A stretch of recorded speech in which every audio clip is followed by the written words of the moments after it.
कायद आज़म मोहम्मद अली जिन्ना बरसग़ीर के एक अजीम रहनुमा थे।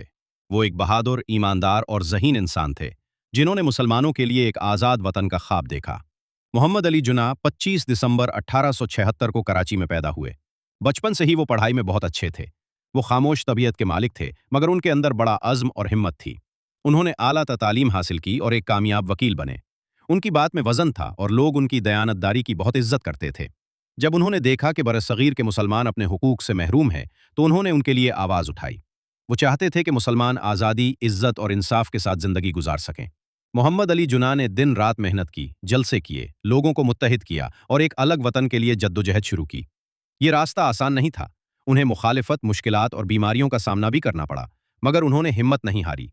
आखिरकार 14 अगस्त 1947 को पाकिस्तान आज़ाद हो गया। ये वो दिन था जब कायद आज़म का ख्वाब हकीकत बन गया। कायद आज़म पाकिस्तान के पहले गवर्नर जनरल बने। उन्होंने कौम को इत्तेहाद, ईमान और नज़्म व ज़ब्त का पैगाम दिया। उन्होंने कहा, इत्तेहाद, ईमान, नज़्म। कायद आज़म ने अपनी पूरी जिंदगी कौम के लिए वक्फ कर दी। वो दुनिया से चले गए, मगर उनकी कुर्बानी और क़यादत हमेशा याद रखी जाएगी। सबक अज़ीम। कौमें अजीम रहनुमाओं की कुर्बानियों से बनती है। कायद आज़म हमें मेहनत, ईमानदारी और इत्तेहाद का सबक देते हैं।